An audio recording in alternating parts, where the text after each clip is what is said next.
Coffee पर Kurukshetra show में मेहमानों द्वारा व्यक्त की गई राय और कमेंट्स उनके निजी विचार हैं। मेहमानों की राय को इंडिया टीवी या शो के होस्ट की राय ना मानी जाए। इंडिया टीवी का मकसद किसी भी व्यक्ति या वर्ग की भावना को ठेस पहुंचाना नहीं है।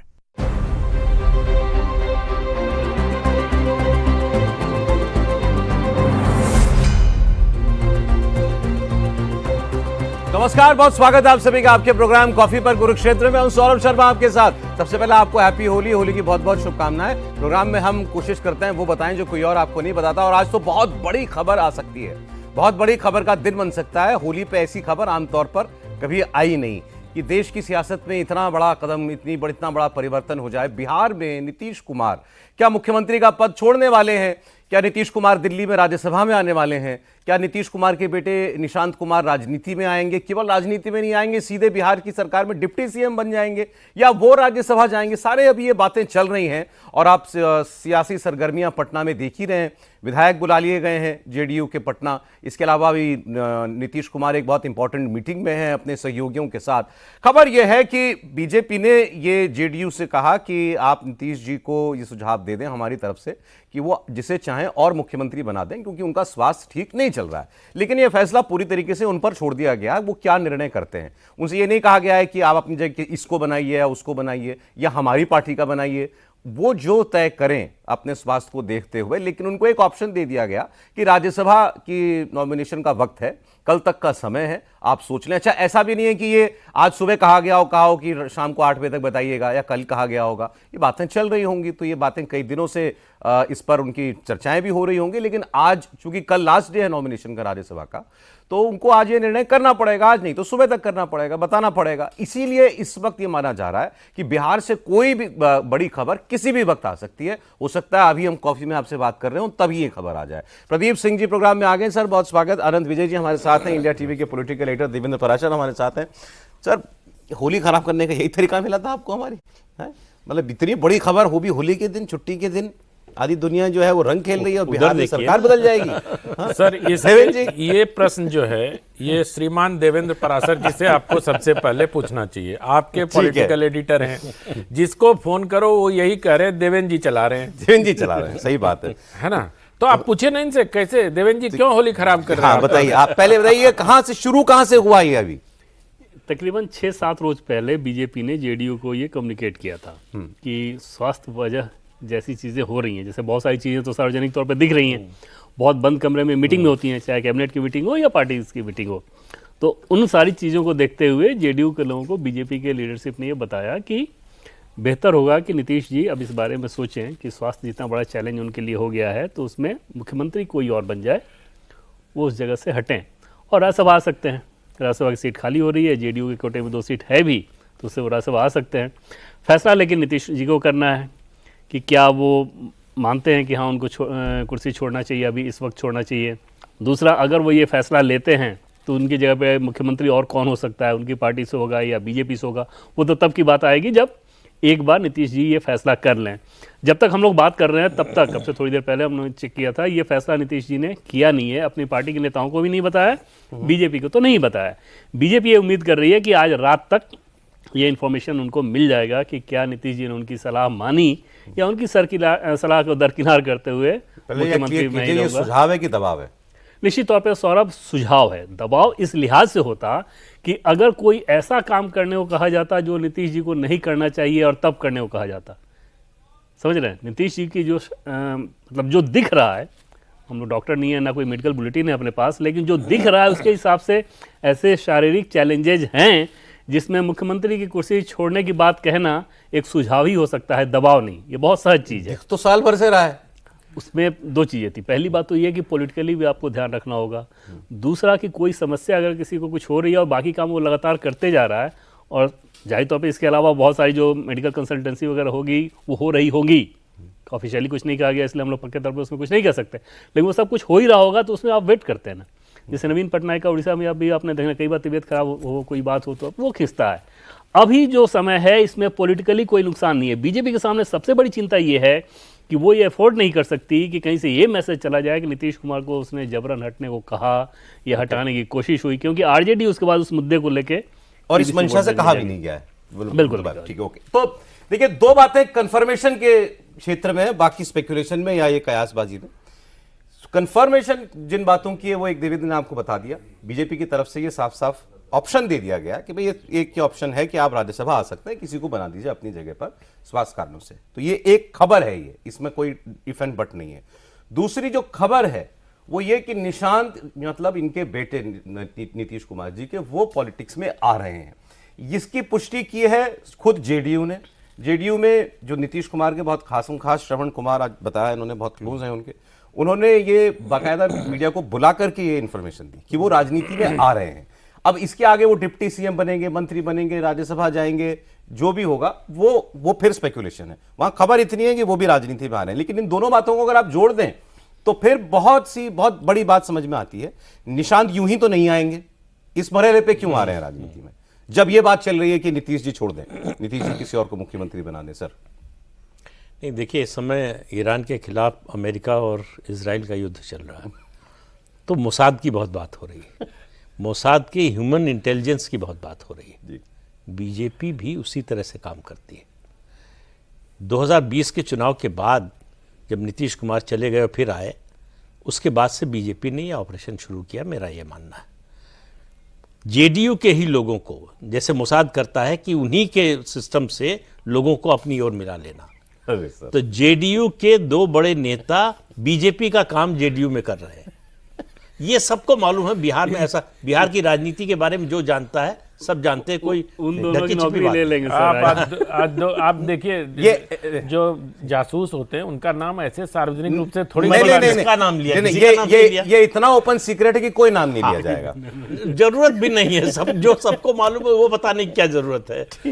तो लगातार वो बीजेपी के लिए काम कर रहे हैं। अब आप कई बार अपने ओपनिंग स्टेटमेंट में कह चुके कि नीतीश जी ये फैसला जब लेंगे, क्या नीतीश फैसला लेने की स्थिति में है क्या? आज हम लोग नॉन कमिटल। सवाल तो इस बात का है कि नीतीश जी फैसला लेंगे कि उनसे लिवाया जाएगा।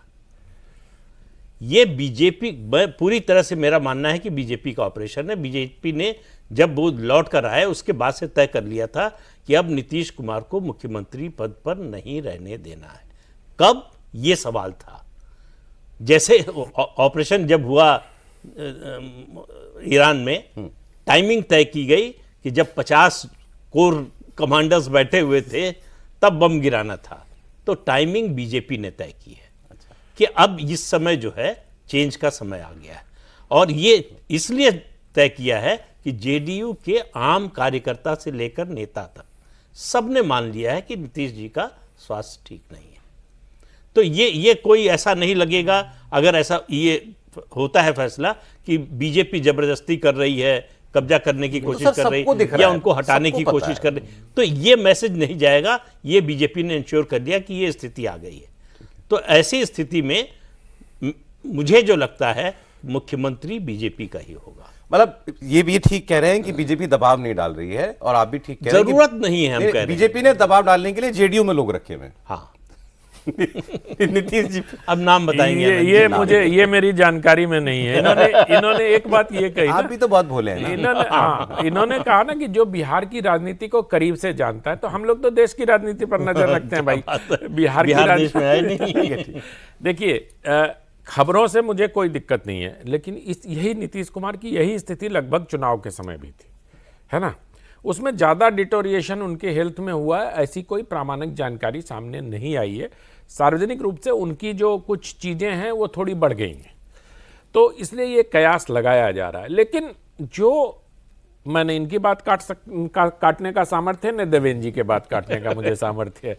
मैं सिर्फ ये सोचता हूं कि क्या नीतीश कुमार की, मतलब जो मेरी राजनीतिक बुद्धि कहती है कि नीतीश जी ये फैसला नहीं लेंगे। क्यों लेंगे? वो दिल्ली आके नहीं राजनीति के बियाबान में गुम हो जाएंगे। उनको, या मान लीजिए अगर इनकी बात मान ले, उनसे ये फैसला नहीं करवाया जाएगा। मान लीजिए जो उनकी पार्टी के कार्यकारी अध्यक्ष हैं संजय झा जी, जो इस समय यहाँ के दिल्ली का कामकाज पार्टी का देखते हैं, कार्यकारी अध्यक्ष हैं, उन्हीं के साथ मीटिंग कर रहे हैं। वो क्यों चाहेंगे कि नीतीश जी आ जाएं दिल्ली? दूसरी बात, उनके लिए निशांत ज्यादा मुफीद होंगे अगर दिल्ली राज्यसभा में आ जाते हैं तो। क्यों? भाई वो एक जूनियर होंगे, उनको मेंटोरिंग करने का अवसर मिलेगा, उनके पिता को ये समझा पाएंगे राजनीति में कि हम आपके पुत्र को राजनीति आगे बढ़ा रहे हैं, मेंटोरिंग कर रहे हैं, ये सब चीज़ें होंगी। नीतीश बाबू के साथ तो वो नहीं हो पाएगा। अगर वो राज्यसभा में नीतीश बाबू आते हैं तो फिर मंत्री बनेंगे, ऐसा मानना चाहिए। अगर मंत्री बनते तो मुख्यमंत्री क्या बोले थे? हाँ, तो अगर मंत्री नहीं बनेंगे तब तो और भी उनके दिल्ली आने की संभावना मुझे क्षीण लगती है। वो रिटायरमेंट है, और रिटायरमेंट के दिल्ली लिए आने की मुझे तो कोई उम्मीद नहीं लगती। मुझे यही लगता है कि वो देखिए, अभी भी नीतीश बाबू पिछले 4-5 वर्षों से जो काम कर रहे हैं, उनके जो प्रधान सचिव हैं अधिकतर मामलों में उनके साथ रहते हैं। संजय झा और राजीव रंजन सिंह ललन, ये दो उनके कद्दावर से सालार हैं जो उनको सलाह देते हैं। नाम कौन ले रहा है देख मैं सलाहकार की बात कर रहा हूँ। हाँ, तो ये लोग उनको सलाह देते हैं। आज भी संजय जी के साथ उनकी लगातार 3 घंटे, अभी मैं आपके चैनल पर ही देख रहा था कि झा जी के साथ उनकी 3-4 घंटे की बैठक हुई है। तो राजनीतिक जो चीजें अगर पढ़ने का प्रयास किया जाए तो ये संभव नहीं है कि जेडीयू वहां मुख्यमंत्री का पद छोड़ देगी। ये बात कन्वेंशनल लॉजिक से बिल्कुल सही है। हाँ, कि भाई कोई पार्टी जो सत्तारूढ़ पार्टी हो वो क्यों मुख्यमंत्री का पद छोड़ेगी। एक बात तो ये, जब ये कहा जा रहा हो कि दबाव भी नहीं डाला जा रहा, हाँ। ये मान लेते हैं, तो फिर एक ही सूरत बचती है ना जो उन्होंने कही कि बीजेपी जेडीयू को ये कन्विंस कर ले। नीतीश जी का नहीं कह रहा हूं मैं, बीजेपी जेडीयू के सीनियर लोगों को कन्विंस कर ले कि साहब अब ट्रांजिशन का समय आ गया। पहले से कन्विंस है। मैं इस बारे में एक अनकन्वेंशनल आपको ये कर रहा हूं। बीजेपी का बहुत आपके यहां भी चल रहा है कि हो सकता है बीजेपी का मुख्यमंत्री बने, हो सकता है। बीजेपी में मुख्यमंत्री कौन बनेगा? सम्राट चौधरी नहीं बनेंगे। सम्राट चौधरी की सुनेगा कौन बीजेपी में? क्या मंगल पांडे सम्राट चौधरी की सुनेंगे? क्या विजय सिन्हा सम्राट चौधरी की सुनेंगे? सर, ये सारी वहां के राजनीतिक नुआंसेस हैं, ये समझने पड़ेंगे। उनका बीजेपी में नहीं सुनेगा कोई। आप यहां से जबरदस्ती बिठा भी देंगे और ये भी कह देंगे कि मेरे बॉस हैं, मैंने बिठाया, तब भी उनको काम करने में बहुत दिक्कत के लिए कह रहे हैं। तब भी उनको काम करने में बहुत दिक्कत होगी। तो मुझे ये लगता है कि ये सारी चीजें कहीं शाम होते होते या नीतीश जी बाद में निकले और जोगीरा सारा रारा कह के फिर जाके सो जाएं। ये हो सकता है, ये संभव है, ये संभव है। क्योंकि जो देवेंद्र जी भी कह रहे हैं ना, कोई दबाव तो है नहीं। बहुत एक आग्रह किया गया है कि अगर आप ऐसा कर लें तो एक अवसर है कि आप या तो निशांत को उप मुख्यमंत्री बनवा लें। लेकिन इसमें बहुत पेच है सर। निशांत नहीं, लेकिन निशांत की तो कंफर्मेशन जेडीयू से आ गई। नहीं, ये लॉजिक की ही बात अगर आप करें तो बीजेपी क्यों ये चाहेगी कि जेडीयू का मुख्यमंत्री बने, उसके लिए हम ऑपरेशन करें, एक नई लीडरशिप जेडीयू में खड़ी कर दें। अगर बीजेपी को अपना मुख्यमंत्री नहीं बनाना है तो अभी भी सरकार बीजेपी चला रही, तो कह रहे हैं बीजेपी ने ऐसा नहीं कहा कि अब हमारा मुख्यमंत्री होगा। नहीं, क्यों कहेगी? क्यों? परिस्थिति ऐसी है और ये परिस्थिति बनी हुई है 2020 से। जेडीयू वाले ही कहेंगे कि बीजेपी को मुख्यमंत्री बनाना चाहिए इनके हिसाब से। नहीं, हमारे हिसाब से नहीं। जेडीयू में जो स्थिति, आप बताइए कि उस नीतीश कुमार के बाद कौन है जिसको आप कह सकते हैं कि ये नंबर 2 है जनता की नजर में। नीतीश कुमार पद किसको दे दे नहीं दे अलग बात है। उस लिहाज से तो बीजेपी में कोई नंबर वाला ही नहीं है। नहीं, जो भी डिप्टी यहाँ आता है कास्ट फैक्टर, यहाँ आएगा कास्ट फैक्टर। मतलब एक कुर्मी को हटा के एक कोयरी को बनाएंगे आप। अब ज्यादा ये बताइए। अगर ये फॉर्मूला अगर हुआ तो ये बहुत स्मूथली इस लिहाज से हो जाएगा। अगर ऐसा हुआ तो कि निशांत को अगर डिप्टी सीएम बनाना है तो जेडीयू का फिर मुख्यमंत्री नहीं हो सकता, फिर बीजेपी का ही मुख्यमंत्री करना फिर होगा। बीजेपी का मुख्यमंत्री नहीं हो सकता, क्योंकि एक कुर्मी और एक कोयरी मुख्यमंत्री और उप मुख्यमंत्री नहीं हो सकता। बहुत आसानी से हो सकता है। 3 डिप्टी सीएम और नहीं, अगर एक होगा डिप्टी तो सीएम वही होना ना। हाँ, एक ही कास्ट से होंगे सर।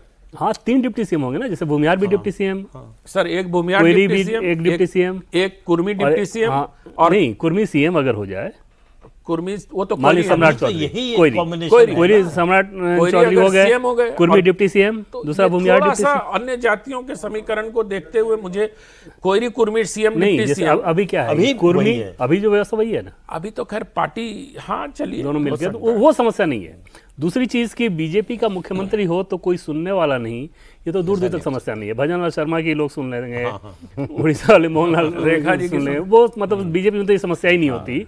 एक बार पार्टी अगर कोई फैसला कर ले तो सब यस बॉस करके ही उसके बाद काम करते हैं। सवाल है नीतीश कुमार सुनेंगे कि नहीं, नीतीश कुमार ये चाह रहे हैं कि नहीं, नीतीश कुमार के ऊपर दबाव तो सवाल ही नहीं पैदा होता कि आप उनसे जबरन करा लें। दबाव वाला तो आदमी नहीं। वो व्यक्ति वह नहीं, वो उस प्रेशर में आते नहीं। दूसरा, जेडीयू का कोई नेता ऐसा भी नहीं है कि खुल के नीतीश कुमार से कह सके। जितने नाम आप सोच लें, नीतीश कुमार के सामने जाने के बाद वन मैन पार्टी है, वो अपने हिसाब से सब कुछ जरा निकाल लीजिए, कुछ बयान भी हम लोग सुना देते हैं ना, ताकि वहां क्या बोला जा रहा है ये भी तो हमको पता चले। सबसे पहले तो वो बयान एक दिखाइए, श्रवण कुमार का ही बयान दिखाइए, जो कह रहे हैं कि निशांत जो है अब पॉलिटिक्स में आ रहे हैं, खबर दे रहे हैं। मुझे ये भी नहीं लगता कि नीतीश कुमार राज्यसभा आएंगे। राज्यसभा में उनको मैनेज करना बीजेपी के लिए और कठिन होगा। नहीं सर, मैं तो इनसे पूछ रहा था, वहां कोई अटेंडेंस वाला मामला तो नहीं आया। वो तो वैसा नहीं, अटेंडेंस से कोई मतलब करने नहीं की जरूरत नहीं है। लेकिन कब देखिए, अपोजिशन पूरी कोशिश करेगा प्रोवोक करने की उनको, कि आपको मुख्यमंत्री पद से हटा दिया, आपकी पार्टी पर कब्जा कर रहे हैं। नहीं, वो जिस दिन आए उसी दिन कभी कोई कमेंट कर दे, कुछ भी हो सकता है। कौन रोक सकता है? आप ये देखिए, अब वो मीडिया में कहां बात करते हैं? पिछले 1 साल से कम 1 साल से वो मीडिया में रेयर, कभी मीडिया ही पकड़ ले तो पकड़ ले। नहीं, इस मामले वो नहीं, वो उनके सलाहकार उनको मीडिया के सामने लाते ही नहीं। इस मामले में बीजेपी कैसे काम करती है, एक उदाहरण दे रहे हैं। बीजेपी का ही वरिष्ठ नेता, बीजेपी की नेशनल एग्जीक्यूटिव की बैठक दिल्ली में हो रही थी। उन्होंने कहा, चुनाव के बाद 19 के बाद की बात कर रहा हूं, कि मैं भी आशीर्वाद देना चाहता हूं, बोलना चाहता हूं। उनसे कहा गया, दादा आप यहीं से आशीर्वाद दे दीजिए। इन्हीं की बात कर रहे हैं, नीतीश जी की? नहीं, बीजेपी की। नाम नहीं बताते, वो उसके लिए मुझे मेरी तरफ इशारा कर रहे हैं। वो लिस्ट आपके पास रहती है। समझ। तो उसके बाद यहां भी नाम की जरूरत है। उनसे कहा गया कि यहीं से आशीर्वाद दे दीजिए, बोलने कुछ बोल जाएंगे आप, मीडिया उसको जो है। और सर ने नाम ऐसे ले लिया है, दादा बोल के। ये देखिए, ये नाम ले रहे हैं, मैं नहीं ले रहा हूँ। ये बीजेपी में कौन किसको क्या कह के संबोधित करता है, इनको अरे वो श्रवण कुमार जी की बात मैं आपको सुना देता हूँ। श्रवण कुमार वहां मंत्री भी हैं, नीतीश कुमार जी के क्लोज भी माने जाते हैं, और इन्होंने अनाउंसमेंट की कि निशांत पॉलिटिक्स में आ रहे हैं। जिसकी चर्चा राज्यभर में लंबे अरसे से हो रहा है, निशांत कुमार की चर्चा हो रही है। तो होली के अवसर पर मैं आप लोगों को बताना चाहता हूं कि निशांत जी की राजनीति में एंट्री बहुत जल्द होने वाली है, और बहुत सक्रिय राजनीति में एंट्री होगी। ये होली के अवसर पर राज्यवासियों को, और खास करके उन नौजवानों को जो लंबे अरसे से, लाखों नौजवान जो उनकी राजनीति में आने के लिए सुझाव दे रहे हैं, राजनीति में आने के लिए उनके लिए मांग कर रहे हैं, उनकी इच्छा मैं समझता हूं कि जल्द ही पूरी होगी। अब यहां सवाल यह है कि आपने जो खबर दी, इसमें भी इन्होंने एक सूत्र दिया है, होली के दिन, होली का अवसर, होली के दिन का, इसलिए आज बहुत सक्रिय राजनीति, बहुत सक्रिय राजनीति है। अब नहीं, अब यहां देखिए, एक सवाल यहां ये पैदा होता है। आपने कहा कि बीजेपी ने जो कुछ भी कन्वे किया जेडीयू को, वो सुझाव के दायरे में आता है, मतलब ठुकराया भी जा सकता है, मतलब जो चल रहा है वो चलता रहे। ये जो कह रहे हैं वो फैक्ट ऑफ, वो एक स्टेटमेंट ऑफ फैक्ट है कि वो आ रहे हैं, मतलब इसकी तैयारी तो पूरी कर ली गई। तो अगर वहां कोई परिवर्तन नहीं हो रहा है, तब भी निशांत राजनीति में आ रहे हैं। सर, निशांत पिछले 1-1.5 साल से गया के इलाके में बहुत सारे प्रोजेक्ट को देख रहे हैं। अच्छा। और गया वाले इलाके में, गया, बाराचट्टी, मतलब जो मगध वाला इलाका है, उसमें उनका जाना आना लगा रहता है। तो राजनीति में आना उनका तय है। राज्यसभा के लिए भी उनको भेजा जा सकता है, क्योंकि अगर अभी सक्रिय राजनीति में आ रहे हैं, क्योंकि विधान परिषद का चुनाव अभी 1-1.5 महीना 2 महीना बाद है ना। तो मुझे यही लगता है कि निशांत कुमार ही आएंगे राज्यसभा में, और यही सबको सूट भी करेगा। नीतीश बाबू को भी सूट करेगा, मतलब माइनस बीजेपी, सबको सूट करेगा। मान लीजिए नीतीश जी हट ही जाते हैं, तो निशांत डिप्टी सीएम हो सकते हैं। अब ये तो नीतीश बाबू तय करेंगे सर, जब सब कुछ नीतीश बाबू को ही तय करना है, तो ये हम कैसे बता दें, ये बताइए। सब कुछ उन पे छोड़ा हुआ है। देखिए कितना दिलचस्प कहानी है कि एक तरफ हम कह रहे हैं कि उनकी तबीयत भी ठीक नहीं है ना, लेकिन निर्णय वही लेंगे, सारे निर्णय वही लेंगे। भाई हम तो सिर्फ सुझाव दे रहे हैं, है ना, सुझाव, दबाव बिल्कुल नहीं बना रहे हैं हम सिर्फ सुझाव दे रहे हैं। क्योंकि नीतीश कुमार को अभी हटाने का रिस्क मुझे नहीं लगता है कि भारतीय जनता पार्टी को लेना उचित रहेगा, क्योंकि ये फिर बहुत सारे चीजें आ जाएंगी ना, और ओबीसी और ये और वो, फिर तेजस्वी तेजस्वी बनाएंगे। वही मैं कह रहा हूँ, तेजस्वी जो नैरेटिव बनाएंगे, तेजस्वी नैरेटिव बनाने की हालत में नहीं है। सर जो ऐसे ही तो जो खड़े पार्टी होंगे। का हाल हो गया है, जो उनको मौका 2020 में बिहार के लोगों ने दिया था, तेजस्वी उसको गंवा चुके हैं। नहीं तो वो ठीक है, लेकिन ये तो आप भी बताते रहे हैं कि भाई नीतीश कुमार जो वोट लेकर के आते हैं वो सोनली नीतीश कुमार की वजह से बिल्कुल उनके नाम पर आता उनके नाम पे आता है, तो उनके काम पर आता तो नीतीश के जाने का असर नहीं पड़ेगा उस पर? भाई किस तरह से जाते हैं, उसका मैसेज क्या जाता है, इस पर निर्भर। बिल्कुल। ये हुआ कि इनको धक्का मार के हटा दिया तो उसका नुकसान होगा। ये हुआ कि जो परिस्थिति बन गई थी उसमें इसके अलावा कोई विकल्प ही नहीं बचा था, तो उसका नुकसान नहीं होगा। सवाल यह है कि अगर हटते हैं तो फिर उसका संदेश क्या जाता है। तो आपके हिसाब से वो संदेश मैनेज कर लिया जाएगा? ऐसा लगता है कि बीजेपी को लग रहा है कि मैनेज कर लिया जाएगा, वरना ये चर्चा ना हो रही होती, ये सुझाव भी ना आता। और निशांत के आने को कैसे देखते हैं? निशांत क्या, देखिए जो भी वन मैन पार्टियां हैं वो चलेंगी तो परिवार के आधार पर ही, वरना खत्म हो जाएंगी। सर नीतीश जी 75 पार हो गए, नहीं निशांत 50 तो जब तक वो के हो गए। सक्रिय नहीं, जब तक सक्रिय थे वो तब तक ये बात नहीं थी। आप देखते रहिए नवीन पटनायक के जाने के बाद बीजू जनता दल का क्या होगा। आप देखिए तमिलनाडु में जयललिता के जाने के बाद AIADMK क्या का हालत हो होगा। गई। हाँ वो तो होता ही है। तो सक्सेशन के लिए उनको, वो अपने सक्रिय रहते नंबर 2 पैदा नहीं करते कि हमारे लिए थ्रेट बन जाएगा। तो एकमात्र विकल्प बचता है परिवार, और जो उनके आसपास के लोग हैं उनको भी ये सूट करता है, उनको भी लगता है कि जो है परिवार का व्यक्ति है, ये इसकी सारी कोशिश होगी कि पार्टी बढ़े, सत्ता में आए, उसी में हमारा फायदा है, पार्टी बची रहेगी। पार्टी बची रहेगी। अगर जो है निशांत नहीं आते हैं और नीतीश जी हट जाते हैं तो आप मानकर चलिए JDU सर्वाइव नहीं कर पाएगी ज़्यादा समय तक। फिर उसका एक बड़ा हिस्सा बीजेपी में जाएगा, एक हिस्सा RJD में जाएगा। मुझे तो एक वीडियो याद आ रहा है, अभी चुनाव के नतीजों के बाद का ही था जहां तक मेरी याददाश्त बता रही है, जिसमें वो तीन खड़े बात हो रही है। निशांत है, नीतीश हैं, वो शायद ललन सिंह थे, और ऐसा कहा जा रहा था, अरे मान जाइए ना, अब मान जाओ ना, अरे अब मान जाओ, ये कहा निशांत से कहा जा रहा था। तो उस वक्त सबने यही इंप्रेशन लिया कि यही मनाया जा रहा है कि भैया पॉलिटिक्स मानने के लिए मान जाओ। इतने रिलक्टेंट क्यों रहे हैं ये हमेशा पॉलिटिक्स मानने को लेकर? वो शुरू से ही वो इंटरेस्ट नहीं रहा, और दोनों तरफ से पिता पुत्र दोनों को अगर देखें तो अब ठीक है कि मजबूरी है नीतीश जी के सामने ऐसी कि उनके पास बहुत ऑप्शन नहीं है, लेकिन जब तक वो सक्रियता से रहे, गजब सख्ती के साथ इसका पालन किया गया था। पूरे पावर कॉरिडोर में पॉलिटिकली इन्वॉल्वमेंट तो छोड़ दीजिए, संसाधनों के उपयोग के मामले में भी निशांत पे पूरी तरह से एक कर्फ्यू था। और निशांत ने भी उसका उसी तरह से पालन किया। बिल्कुल। यहाँ पे बिहार का जो बिहार भवन है, तो द्वारका में नीतीश जी का एक फ्लैट है, जब रेल मंत्री थे तो एक फ्लैट बुक हुआ था, 2 रूम सेट या 3 रूम सेट है, तो वहाँ पे निशांत रहते थे। तो एक बार नीतीश जी जब आए यहाँ पे बिहार भवन में, तो कुछ कागज वगैरह देख रहे थे, उसमें अचानक किसी ने कहा कि सर वो एक गाड़ी चली जाती है घर पे डेली, वो अपना नंबर बढ़ाने के लिए कहा। उस आदमी ने तुरंत पूछा कहाँ गाड़ी चली जाती है, तो आपके घर पे द्वारका वाले फ्लैट पे निशांत जी के लिए।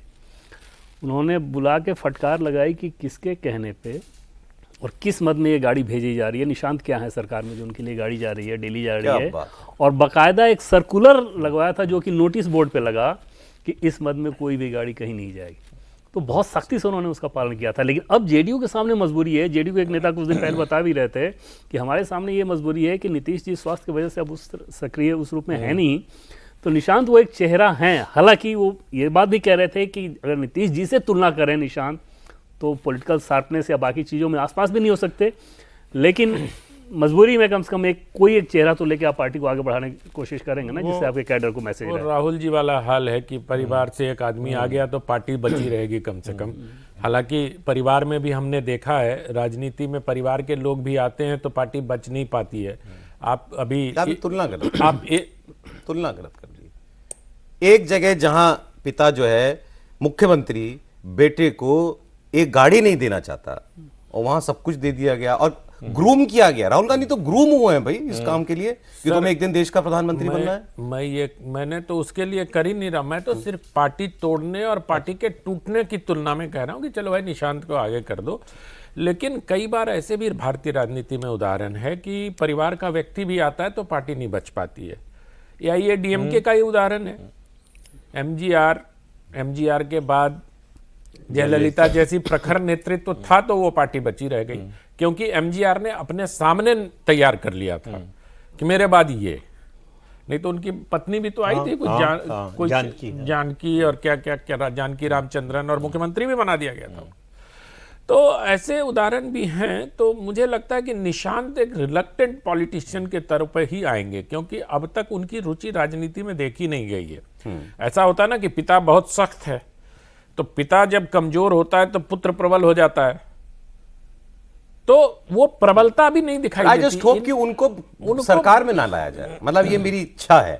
अगर वो आए पॉलिटिक्स में आए, पार्टी का काम देखें, राज्यसभा जाना है तो जाए। नहीं, पार्टी की लोग ऐसा नहीं चाहते। नहीं, मैं मैंने कहा ये मेरी वो है सोच कि भाई बट डिप्टी सीएम का पोस्ट कोई वो ट्रेनिंग ग्राउंड नहीं है ना। अरे सर, वो बिहार में ऐसा होता रहा है, जब वो तेजस्वी, तेज प्रताप सब आते एग्जैक्टली, तो जब आओ लालू के पुत्र, मैं कह रहा हूं कि डिप्टी सीएम बनो भाई। मैं वही कह रहा हूं कि वो उस वक्त हम लोगों ने कितनी आलोचना की थी। मैं तो हम अभी भी करेंगे। डिप्टी सीएम बन गए थे जब तेजस्वी, तो हम अभी छोड़ देंगे क्या? बिल्कुल नहीं। इसमें सर एक चीज है कि अगर छोड़ना नीतीश जी बगैर हटते किसी- हैं, अगर हटते हैं नीतीश जी, तो फिर निशांत का डिप्टी सीएम बनना उनकी मजबूरी होगी जेडीयू की, कि उस पद के साथ आप एक ग्लैमर, पॉलिटिकल ग्लैमर जोड़ते हो, जिसके इर्द गिर्द सारे रोलिंग करें। टूटने से बचाने के लिए वो करना पड़ेगा। अन्यथा अगर पता चला नीतीश जी हट गए और निशांत सिर्फ एक एमएलसी बन के वहां पे रह रहे एक हैं, नया या तमाशा राज्यसभा ना बन खड़ा के हो रह जाए, रहे लेकिन उससे देवेंद्र जी की मतलब हैं। बिल्कुल बिल्कुल, एक पावर तमाशा सेंटर, ये अपने आप में एक बड़ा तमाशा होगा भाई। नीतीश अच्छा, जी हटने ही आपको अपने अभी आप में तक तमाशा तमाशा पूरे लग जीवन नहीं में जो रहा। कमाया उन्होंने कि परिवारवाद नहीं चलाया, बिल्कुल। वो प्लैंक चला जाएगा। सर अभी तमाशा नहीं लग रहा है जो अभी चल रहा है बिहार में, तमाशा शुरू हो चुका है सर। कल ये जैसे तमाशा फोटो ही तो रिलीज है। की गई ये तमाशा ही कि है ना कि नीतीश जी और निशांत बैठे हुए हैं और 5 घंटे से संजय झा मुख्यमंत्री आवास में बैठे हैं।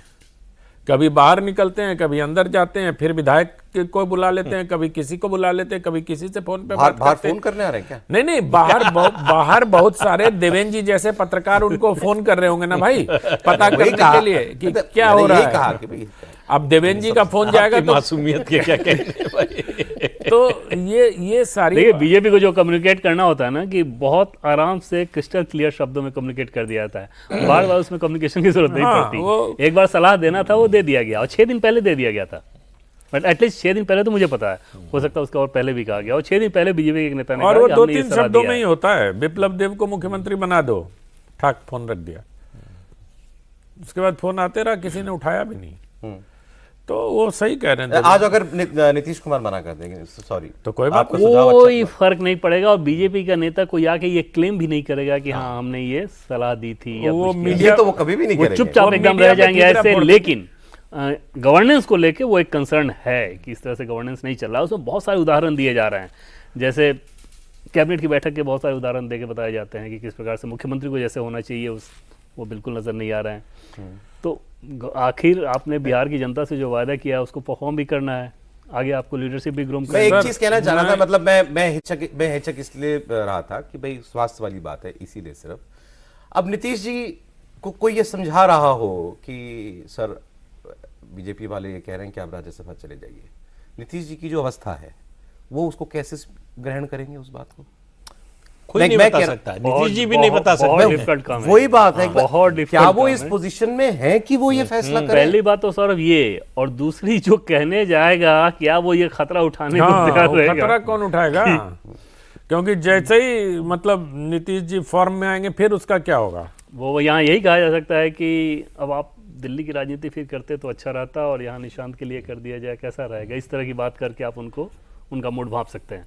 अन्यथा नीतीश कुमार दबाव में आ जाए, सवाल ही नहीं पैदा होता है, वो तो करेंगे अपने मन के ही। और एक बार में उन्होंने मना कर दिया अगर, तो फुल स्टॉप। दूसरी चीज़ और एक और है, नीतीश कुमार जी को जो लोग चला रहे हैं उनका इंटरेस्ट तो यही है ना कि उसमें ब्यूरोक्रेट भी हैं कि नीतीश जी ही बने रहें। वही मैं कह अगर रहा था। उनकी जगह पे कोई, तो वो तो नीतीश जी को यही सलाह देंगे कि नहीं नहीं आपको तो बिल्कुल नहीं छोड़ना है। मैं कह रहा हूं, मान लीजिए वो वाले लोग सलाह दें जिनकी बात प्रदीप जी कर रहे थे, कि मैं समझ नहीं पाया सर। जिनकी बात प्रदीप जी कर रहे थे, और इसके लिए आप प्रोग्राम को 6:15 से देखना शुरू कीजिएगा यूट्यूब पर, ठीक है?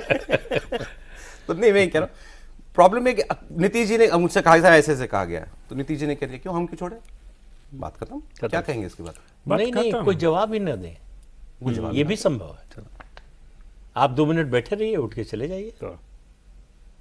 तो अटल जी इस तरह का काम बहुत करते थे कि कोई जवाब ही नहीं देते थे, या जवाब देते थे तो ऐसा जवाब मतलब जो सीधा नहीं है। वेंकैया नायडू को जब अध्यक्ष बनाया गया तो घोषणा से पहले सबको एकदम से लगा कि अरे अटल जी से तो पूछा नहीं था, तो 2 लोगों को भेजा गया, अरुण जेटली और जसवंत सिंह को।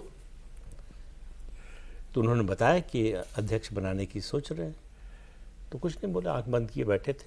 उन लोगों के लिए जूस आया, जूस पिया, गिलास लेने आया तो उससे जसवंत सिंह ने पूछा कि ये फ्रेश था कि वो डिब्बे वाला था। तो अटल जी ने आंख खोली, बोली ये प्रश्न आपको पहले पूछना चाहिए था, ये बाद में पीने के बाद क्यों पूछ रहे भाई? अच्छा, मजेदार अरुण बात यह है जेटली ने इशारा किया कि जवाब मिल गया, चलिए। बाहर आके जो लोग बताते हैं वो गजब गजब कहानियां बताते हैं फिर वो, कि भाई ऐसा हुआ था, अंदर वैसा हुआ था, अंदर क्या हुआ था किसी को नहीं पता। जब नीतीश जी को हटना था और जीतन राम मांझी को बनाया जाना था, तो पार्टी के सभी बड़े नेता अलग अलग इक्वेशन में लगे हुए थे। फिर शाम में, प्रतिदिन शाम में लगभग नीतीश जी अपने वो 3-4 कोर ग्रुप के जो लीडर्स हैं उनके साथ बैठ के भूजा वूजा खाने का उनका कार्यक्रम वहाँ पे चलता पार्टी रहता रोज था। चलती है। जी, तो सीएम हाउस के जस्ट बाहर ही एक छोटा सा पंचवटी जैसा एक बना हुआ है वहाँ पे। तो नीतीश जी गए वहाँ पे, भूजा वूजा खाना शुरू किया गया और तब उन्होंने कहा कि जीतन भाई को बनाते हैं, अच्छा रहेगा। हम सो के उठे तो मुझे ध्यान में आया, तो जो नेता मौजूद थे वही बता रहे थे कि बताओ यार, हम लोग सलाह मशवरा करने के मूड में थे। लेकिन वो 10 साल पुराने वाले नीतीश कुमार, हाँ बिल्कुल बिल्कुल, वो स्पार्क, वो जो चीज़ कह तो- दिया सो कह दिया, बात खत्म हो गई उस वक्त तो। नहीं, अभी भी नीतीश जी का वही है, उस टेम्परामेंट में, एटीट्यूड में, उसमें कोई दिक्कत नहीं है। वो जो कह दिए, अगर जितना बोल देंगे फिर बात खत्म। और पॉलिटिकली और कोई बात नहीं है, बीजेपी पॉलिटिकली एकदम से मैसेज नहीं देगी कि हाँ हमने नीतीश जी के साथ कुछ गलत कर अरे नहीं, दिया। अभी मतलब सीधे नीतीश कुमार जी से यहाँ, मतलब मैं 1 to 1 बात कर रहा हूँ, मतलब बीजेपी में से बिल्कुल टॉप लेवल से होती है बात। ज़रूरत अब वैसे ही नहीं पड़ रही है। अच्छा। और उस रूप में नहीं हो रही, उसके लिए चैनल हैं, संजय झा जी हैं, ललन सिंह जी हैं, इस तरह के लोगों से बातचीत हो रही है। उस रूप में ज़रूरत नहीं है कि नीतीश जी या अमित भाई बात कर रहे हो, या नीतीश जी या पीएम साहब बात कर रहे हो, या नीतीश जी नितिन नवीन जी बात कर रहे हो, या नड्डा जी बात करते रहे हो। उसकी ऐसी ज़रूरत नहीं। जो बातचीत भी होती है औपचारिकता में, जैसे अमित भाई जब पटना गए भी थे, आपको याद होगा इलेक्शन के समय में, तो जो थोड़ी देर ये लोग बैठे थे सिर्फ औपचारिक बातें ही हुई थी, कटसी वाली, शिष्टाचार वाली। बाकी पॉलिटिकल बात वो अपने चैनल के वो मार्फत तो हो फिर रहा याद आ गया मुझे, वो मैनिफेस्टो रिलीज नहीं है सर, हाँ मैनिफेस्टो दिखा के चले गए थे बस। तो तो परिस्थिति तो इस वक्त खैर वहां पर मैं एक बात जो गवर्नेंस वाली आ रही थी ना, वो गवर्नेंस क्या भाजपा वाले अच्छा गवर्नेंस कर रहे हैं क्या? दे तो दिया गृह मंत्रालय, बिहार में कानून व्यवस्था की स्थिति का क्या हुआ आप बताओ? तो बुलडोजर पेट्रोल नहीं है। नहीं, बस अच्छा, बुलडोजर खराब और तो- पेट्रोल जैसे बुलडोजर हुआ, क्या हत्या रुक गई? क्या अपराध रुक गए? क्या राम राज्य आ गया बिहार में? अरे जरा बिहार के लोकल स्थानीय चैनलों को देखिए, वहां के अखबारों को देखिए, कहीं कोई बदलाव नहीं आया, बल्कि लोग ये कहने लगे हैं कि नीतीश बाबू ज्यादा अच्छे गृह मंत्री थे। तो मैं गवर्नेंस नीतीश बाबू हो तो पहले जैसे अब ये इसका कोई प्रमाण नहीं है किसी के पास। सर, खूब नहीं, प्रमाण है, सार्वजनिक सॉरी, रूप से। खूब प्रमाण है मैं सर। खूब प्रमाण। सर देखिए, हम ही लोग ये चर्चा करते थे चुनाव के समय, तो हम ही लोग ये कहते थे कि भाई देखो, जब आंधी आई, बारिश आया, तो तेजस्वी चादर तान के सो गए और नीतीश बाबू 2 घंटा की यात्रा करके जाके रैली करके 4 आए। तो अब भी नीतीश बाबू ही हैं, उनको कमतर करके नहीं आंका जाना चाहिए। अगर कोई पार्टी ऐसा करने का प्रयास कर रही है तो मुझे लगता है थोड़ा मिसअंडरस्टैंडिंग है सर, उनको। गाड़ी में दिन में 8 घंटे भी वो बैठ सकते होंगे, 15 घंटे का सफर भी कर सकते होंगे, उसमें वो तो कोई बात ही नहीं है। नीतीश कुमार जी को चुनाव के बीच में एक स्टेटमेंट दिलवाना था, तो क्या 2.5 मिनट का स्टेटमेंट कितनी बार अटक अटक के बोले थे? आपको याद आ रहा है वो कुछ स्टेटमेंट, वो एक इमोशनल अपील जारी करवाई गई थी कि हमारा तो ना कोई आगे है ना पीछे है, हमने तो जो सब किया आपके लिए किया। पर वही उसको नीतीश- याद कर लीजिए सर, पर वो वही- नीतीश कुमार का स्टेटमेंट लग रहा था आपको? पर वही नीतीश कुमार प्रधानमंत्री की रैली में 5-7 मिनट भाषण भी दे देते थे। ये वो थोड़ा सा उनका समझना पड़ेगा इस पहेली को कि क्या ऐसा कुछ नहीं, है। उसके लिए आपको डॉक्टर से बात करना पड़ेगा। मतलब वहां बात, या उनके जो नजदीकी लोग हैं उनसे समझना ऐसा नहीं पड़ेगा। होता कि कंटिन्यूअस एक ही स्थिति रहती हो। हाँ, वही मैं यही कहना चाह रहा था कि उनके बारे में ये जो बिहार के लोग ये कहते हैं, हालांकि बिहार की राजनीति में मेरा बहुत ध्यान नहीं रहता है, लेकिन वहां लोग ये कहते हैं कि नीतीश बाबू 3-4 घंटे जो है ना एकदम चैतन्य हो जाते हैं और फिर थोड़ा डिटोरिएट करता 3-4 है। घंटे का सीएम नहीं चाहिए ना बिहार को। नहीं, 3-4 घंटे का सीएम नहीं चाहिए, ये नीतीश बाबू तय करेंगे या सौरभ जी या भाजपा तय करेगी? नहीं क्यों, ये बिल्कुल सब ये मिलके ये तय बिहार के लोगों का राइट है सर। नहीं, बिहार के लोगों का राइट है, इसलिए हम लोग चर्चा कर रहे हैं। लेकिन ये भाजपा नहीं तय कर सकती। ये ठीक नहीं नहीं, उसमें एक चीज और है आनंद जी, बिहार के लोगों का राइट है और बिहार के लोगों ने मैंडेट दे दिया नीतीश जी के पक्ष में। नीतीश जी के पक्ष में उसमें तो दे कोई दिया डाउट ही भाई नहीं है। वो इस बार का इलेक्शन अगर आप देखें तो सबसे बड़े चेहरे नीतीश कुमार ही थे और उनके नाम पे वोट मिला। बीजेपी का भी एक भी कैंडिडेट आपको ये नहीं कहेगा कि हाँ नीतीश जी हमारे लिए कोई भी लायबिलिटी थे या उसका फायदा तो नहीं फिर हुआ। निशांत को सीएम बनवाइए। वो तो सही है संभव नहीं तो। देखिए सर, ये बिहार है, ये उत्तर प्रदेश और मध्य प्रदेश नहीं है कि गुत्थी आसानी से सुलझ जाएगी। ये बिहार की गुत्थी और लोकतंत्र। सुलझ भी रही हो तो आज तो आप सुलझाने वाले नहीं सर, हैं। लोग आज आप इस मूडी से नहीं आए। एक चीज सौरभ और सोचिए, लोकतंत्र की जननी है ना वैशाली, जहां से मैं आता हूं, मेरा घर है वहां, वहीं से लोकतंत्र आरंभ हुआ था। इसलिए इतनी जल्दी बिहार की गुत्थी सुलझती नहीं है सर, लोकतंत्र शुरू हुआ है एक वहां चीज से। सौरभ और सोचिए, जेडीयू जैसी पार्टी जो वन मैन पार्टी है, उसमें राज्यसभा का 2 सीट तय करना है और कल नॉमिनेशन की आखिरी तारीख और अभी तक तय नहीं हुआ। इसी से समझ सकते हैं आप कि मंथन किस लेवल पे और किस तरह का हो रहा होगा। बीजेपी जैसी पार्टी जिसमें कई सारे दावेदार होते हैं, कई सारे फैक्टर होते हैं, झटके से हो एक गया। झटके में कर लिया, बाकी पार्टियां कर लेंगी, जेडीयू अभी तक नहीं कर पा रही। क्या वजह है इसके पीछे? अच्छा, आप लोग इतना नीतीश बाबू की चर्चा कर रहे हैं, कभी सोचा है वो जो 2 सिटिंग मेंबर हैं उनके बारे में? वो उनमें से राजकाज एक- चलता रहता है। मतलब हद है आप लोगों की भाई। मतलब कुछ तो, मतलब कुछ मानवीयता भी होती है पत्रकारिता में कि नहीं होती? मानवीय भैया उनकी क्या बात करें, उनको तो मानवीय बता रहे हैं कि नहीं मिल रही। भाई, उनमें एक खतरा उनका और नाम है, नहीं आ रहा है, बता रहे हैं। उनमें एक खतरा और है रामनाथ ठाकुर जी पे। जैसे अभी तय माना जा रहा है कि एक सीट रामनाथ ठाकुर जी को होगा, लेकिन अगर नीतीश जी आते हैं हाँ, तो फिर रामनाथ ठाकुर नहीं होंगे, फिर रामनाथ ठाकुर के बदले कोई और फिर देखना और होगा। बता दीजिए उम्मीदवार।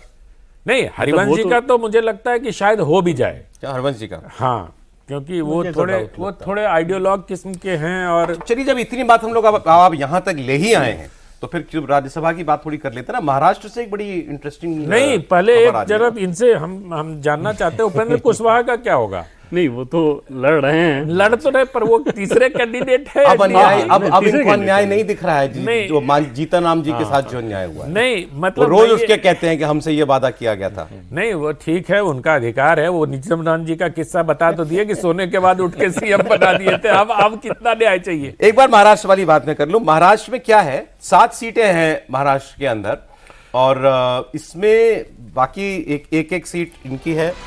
6 जो है वो शिंदे बीजेपी सेना और के गठबंधन की तय है। अजित ये पवार लो, की ये आ गया सर महाराष्ट्र की और बात। शरद पवार, अच्छा लीजिए आएगी खबर, 3 बीजेपी की हो गई थी, 2 उधर से आनी थी। तो उसमें एक शरद पवार जी का जो दो है, या एक ही आना है? एक सॉरी एक। 6 इधर है, 1 उधर है। तो शरद पवार जी के नाम पे सहमति बन गई है लगता है। कांग्रेस ने जी हाँ शरद पवार का समर्थन कर दिया। तो क्योंकि ये चल रहा था कि सबसे कम विधायक जो हैं वो शरद पवार जी के ही हैं और 10 सबसे रैंक सीनियर वो, इनका टेन्योर खत्म हो रहा राज्यसभा। और दूसरा उद्धव ठाकरे को लग रहा था कि इनके बाद हमारे सांसद विधायक हैं। नहीं, सबसे ज्यादा है उस गठबंधन। कांग्रेस के दूसरे 20। नंबर पर है। कांग्रेस कांग्रेस दूसरे नंबर के पे 16 हैं, हाँ सॉरी, शरद पवार के 10 और 20। तो बाकी दोनों भी चाह रहे थे कि हमारा हो जाए। लेकिन अब कांग्रेस ने अगर समर्थन कर ही दिया तो फिर मतलब नहीं, matter resolve देखिए, हो गया। शरद पवार जी राज्यसभा में आएंगे, उद्धव ठाकरे जी विधान परिषद में जाएंगे और कांग्रेस पार्टी अपने सनय सनय जैसे चल रही है वैसे चलती है। कांग्रेस ने फिर त्याग कर दिया है सर। हाँ, कांग्रेस मजबूरी में हमेशा त्याग करती है सर, ये बात आप समझ लीजिए। और महाराष्ट्र की राजनीति बड़ी दिलचस्प हो रही। 3 दिन से तो रामदास अठावले का आप लोगों ने गला सुखाया हुआ था बेचारे का। नहीं, जैसे लेकिन- अभी आप बिहार के लोगों का नाम नहीं ले रहे हो सिटिंग एमपी का, वैसे रामदास अठावले का कोई नाम नहीं ले रहा था भाई। लेकिन मतलब ये भी बात सर होनी चाहिए कि मतलब शरद जी अब भी मतलब पावर में वो चाहिए कुछ। सर एक वो होता है ना कि अब जैसे मनमोहन सिंह जी क्या था, व्हील चेयर पे आते थे, एक होता है अच्छा थोड़ी लगता था। सम्मान देने का अच्छा तरीका थोड़ी है लगता सर। था। खैर एनीवे फैसला हो गया शरद पवार जी का आने का। सर क्या कहेंगे इसमें? नहीं, क्या कहें, इसको फाइनल मत समझिए। अच्छा, शायद 2 या 3 वोटों का मामला है। हाँ अब मतलब इस- चांस इस- वहाँ ले सकती है, हाँ, लेकिन इसको- पता नहीं अभी अब लेगी अगर बीजेपी 7वां कैंडिडेट खड़ा कर दे तो। बिहार में तो फिर समस्या नहीं, हो सकती शरद है। पवार लेकिन अब शरद पवार का नाम आने के बाद भी बीजेपी को आपको लगता कर है सकती है, बिल्कुल सर कर नहीं करेगी ना। शरद पवार तो वो मर्जर वाले पोजीशन पे है ही ना, तो राज्यसभा तो इन्हीं की आ रही है। अच्छा लीजिए, मतलब मर्जर वाले पोजीशन पे शरद पवार है और कांग्रेस समर्थन कर रही है उनका। यही तो राज्यसभा कांग्रेस जाने कह रही थी कि भाई बताइए, पहले अपना पॉलिटिकल स्टैंड बताइए कि आप हैं किसके साथ। हमारा वोट लेके राज्यसभा में जाएंगे और आप एनडीए में जाने की बात कर रहे हैं। उस बात का हुआ क्या सर फाइनली? वैसे उस वक्त क्योंकि अजीत जी के जाने के बाद ये बात हुई थी कि भाई अभी तो सब कोई शोक में है, तो कांग्रेस ने उस वक्त क्योंकि खबरें उसी वक्त आने लगी थी मर्जर की। अब वो सुनेत्रा पवार जी ने उस बात को ही ठंडे बस्ते में डाल दिया है एक्चुअली, पूरी तरीके से उस पर रिएक्ट ही नहीं किया कभी उसी ने बात। उन लोगों को लग रहा है कि भाई अगर मर्जर हो गया तो फिर शरद पवार जो हावी हो जाएंगे। हावी हो जाएंगे, उनके हाथ में सब चला जाएगा। उनके हाथ में जाने का मतलब सुप्रिया सुले के हाथ में। और यही तो झगड़ा था, यही तो झगड़ा था। ये तो मतलब अब फिर क्लियर है कि मर्जर भी नहीं हो रहा है और फिलहाल तो नहीं हो रहा है। शरद पवार राज्यसभा जा रहे हैं। हाँ।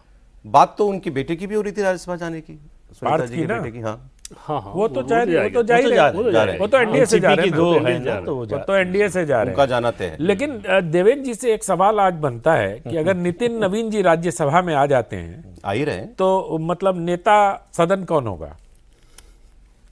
ये देखिए जबरदस्ती नेता सदन जो है वो यही रहेंगे। पहले बताइए नेता सदन कौन है? नेता सदन अभी इस वक्त जेपी नड्डा जी हैं। उनका कार्यकाल अभी है ना? वो पार्टी अध्यक्ष थे तभी नेता सदन बने थे। पीयूष गोयल को उसका कोई हटा के- कार्यकाल नहीं होता, जितने दिन हाँ, राज्यसभा वो में है उतने पीयूष दिन- गोयल जी थे, जब ये अध्यक्ष बन गए राज्यसभा में आ गए तो उनको नेता सदन बना दिया गया। तो क्या इस परंपरा का पालन नहीं, मैं होगा? कह रहा हूं नहीं, कि अभी ऐसी कोई परंपरा नहीं है कि जो अध्यक्ष है वो चलते नेता सदन नहीं है। तो क्या मतलब नड्डा जी पार्टी रहेंगे। अध्यक्ष किसी दूसरे के अंडर में काम हाँ करेगा? हाँ करता ही। भाई अरुण नहीं, जेटली मेरे जब मन में तो तक सर अरुण नहीं। जेटली जब तक जीवित थे वो नेता सदन सर, थे राज्यसभा में। मेरे मन में तो जिज्ञासा आई बस। प्रधानमंत्री भी उनके अंडर में थे। उस नहीं, मैंने तरह से इसलिए आप सर मैं जो इनसे बात ये कह पूछ रहा था कि उनका राज्यसभा का टेन्योर तो अभी है ना, नड्डा जी का तो अभी है ना, तो फिर क्यों आपके मन में सवाल नहीं आया कि नहीं, बदलेगा? नेता सदन मुझे लगा कि पार्टी अध्यक्ष आ गया, जैसे नड्डा जी आ गए थे तो पीयूष गोयल जी को हटा के नड्डा जी को बना दिया गया था। नहीं, इसलिए नहीं हटा के बनाया गया था कि नड्डा जी आ गए थे। आप तो जो है अरे नड्डा जी से क्या नाराजगी है भाई आपकी, बताइए। नड्डा जी की नाराजगी आपकी है, वीडियो आप बनाते हैं। क्या? अरे राज छोड़ दीजिए सर, छोड़ दीजिए। नहीं सवाल ये है एक कि में ये देखिए कि जैसे नितिन नवीन को राज्यसभा भेजा जाना है, जैसे नितिन नवीन जी के अपने चॉइस के हिसाब से अगर देखें तो, क्योंकि 5 बार लगातार वो विधानसभा लड़े हुए हैं, बिल्कुल। तो उनका चॉइस वो चुनावी राजनीति का ही रहता, और जाहिर तौर पे अगली बार वो लोकसभा चुनाव लड़ना चाहते हैं। लेकिन बीजेपी के टॉप लीडरशिप ने ये तय किया कि पार्टी के राष्ट्रीय अध्यक्ष के तौर पर अगर राज्यसभा जाते हैं तो आपको अपने कंस्टिट्यूंसी को बहुत कैटर करने की जरूरत नहीं है, क्योंकि प्रवास आपको बहुत ज़्यादा करना पड़ेगा। नितिन नवीन जी के राष्ट्रीय अध्यक्ष बनने के पीछे जो वजह ही थी, जो उसमें स्टार्ट ही था पीएम का, उसमें यह था कि हमको युवा राष्ट्रीय अध्यक्ष चाहिए 50 साल से कम उम्र का, क्योंकि पूरा बहुत ज़्यादा प्रवास करना होगा। अब ये भी देवेंद्र जी क्या बात, नड्डा साहब पूरे टाइम मंत्री रहे, अरे अध्यक्ष सर, रहते लोकसभा भी नहीं है। नहीं मंत्री रहे वो तो। हाँ, लेकिन लोकसभा भी नहीं, अध्यक्ष ये तो थोड़े टाइम के लिए, अभी पूरे अभी टाइम हुए नहीं। हैं, मतलब हाँ, 24 के बाद 24 के बाद हुए हैं। एक व्यक्ति एक पद। ये नड्डा जी मंत्री से पहले नहीं। पहले जब थे तब पहले अध्यक्ष जब थे। अध्यक्ष नहीं थे अच्छा तब थे। फिर ठीक है, फिर ठीक है। नहीं लेकिन ये थोड़ी है सर, अमित भाई से ज्यादा प्रवास कौन करता है ये बताइए? अमित भाई की जो कंस्टिट्यूंसी कितना प्रवास करते हैं भाई एक्सेप्शन को नियम मत हाँ, और अमित भाई की कंस्टिट्यूंसी शुरुआत जैसे वो चुनाव लड़ते हैं ना, सिर्फ नॉमिनेशन ही करते हैं, हाँ, उसके अलावा बात जाते ठीक है, नहीं। वो बात ठीक है। बट वो आप वैसे नहीं कर सकते किसी कंस्टिट्यूंसी को। मतलब मैंने पूछा कि वजह क्या है कि जब राष्ट्रीय अध्यक्ष की खुद की ऐसी इच्छा नहीं रही होगी, ये मेरा आकलन था कि 5 बार लगातार चुनाव नेता पे, तो यही सदन वाला बताया गया। प्रश्न अनुत्तरित नहीं लेकिन इनका आपका जो भी आपने कल्पना की वो है इंटरेस्टिंग कि नितिन नवीन जी राज्यसभा में नेता सदन होंगे कि सदन नहीं? नहीं, तो राष्ट्रीय अध्यक्ष का नेता सदन से कोई लेना देना नहीं होता ना, और राष्ट्रीय दोनों अध्यक्ष में का कोई नेता जो सदन है कोई लेना देना तालमेल नहीं। नहीं। ये तो वैसे ही हो गया कि फिर वो लोकसभा आ जाते तो कहा जाता है कि प्रधानमंत्री बना। लेकिन इस सेंस में मतलब नहीं नितिन नवीन जी जब भी खड़े होंगे बोलने के लिए तो केवल राज्यसभा मेंबर थोड़ी देखिए, देखा नहीं, जाएगा। बीजेपी के राष्ट्रीय अध्यक्ष नहीं, बनेगा, नहीं, लेकिन वो ठीक- लोकसभा अगर वो लड़के आते हैं तो आप क्या कहते हैं कि नहीं, लोकसभा का में नेता तो- सदन होना नहीं, चाहिए। लोकसभा में तो हो नहीं सकता ना सर। लोकसभा में तो वैसे- प्रधानमंत्री ही नेता सदन होता है। वैसे ही राज्यसभा में नहीं नहीं, होता। नहीं, जरूरी नहीं। जरूरी है सर। अगर अब- वो अब- लोकसभा का सदस्य है है तो नहीं तो राज्यसभा में नहीं तो मनमोहन सिंह थे। 10 साल जो है अब बातें तर्क से आगे बढ़ गई हैं काफी पर कुरुक्षेत्र में, तो इसलिए सर, कुरुक्षेत्र होने लगा, कॉपी छूट गई। ये मंच ही इसलिए जाता है, यहाँ खुल्लम खुल्ला बात करते हैं सर। मन में जो आए सो कह दीजिए, दबा के मत तो रखिए। चलिए, अगर खुला खुला वाली बात है तो सर ने जो 2 नाम बताया था जेडीयू वाला, वो नाम बता दीजिए। तो ये तो बताइए सर, चुनौती दे रहे हैं आप। आप बोल चुके हैं, नहीं मैं हमारा काम तो आपने आसान कर दिया। 6:15 यूट्यूब पे जाइए और देखिए, ठीक है सर। देखिए खबर आई नहीं, देखिए ऐसी बीच खबर आ जाती तो बढ़िया होता। देखिए नीतीश जी क्या जवाब देते हैं सर, ये या नीतीश जी से खबर- क्या फैसला लिवाया जाता है, जैसा सर ने कहा। ये ठीक है, खबर तो ये खबर नामांकन के समय ही आएगी आपके। कल ही आएगी। मुझे ऐसा कल ही नहीं, पता आज रात चलेगा। में आ जाएगी। चलिए सर, तो ठीक है, BJP खबर आएगी, inform खबर आएगी, खबर आपको मिलेगी सबसे पहले इंडिया टीवी पर, और पक्की खबर मिलेगी। देवेंद्र जी है हमारे साथ, होली इनकी तो पूरी जाए, हम तो थोड़ी बहुत बचा ले। तो ठीक, बहुत बहुत इनकी तो रात भी खराब होनी चाहिए। देवेंद्र जी को इसलिए भी इस खबर को पुख्ता करना चाहिए कि इस खबर इन्होंने ही आज लाई है सामने। हाँ। नहीं आया पटना से आया पटना नहीं, से। हमारे नीतीश चंद्र जो है हमारे सीईओ, आपके पास भी एक नीतीश चंद्र है भाई। हमारे पास है। वो भी खूब आज, उनको हाँ, भी मैंने देखा, उनको भी बहुत सारे। रंग खेलने में इंटरेस्ट नहीं था, तो यही खेल रहे थे वो भी। बहुत शुक्रिया सर, आप आए आज, एक बार फिर होली की शुभकामनाएं आपको, प्रदीप जयराम जी, देवेंद्र जी, बहुत धन्यवाद।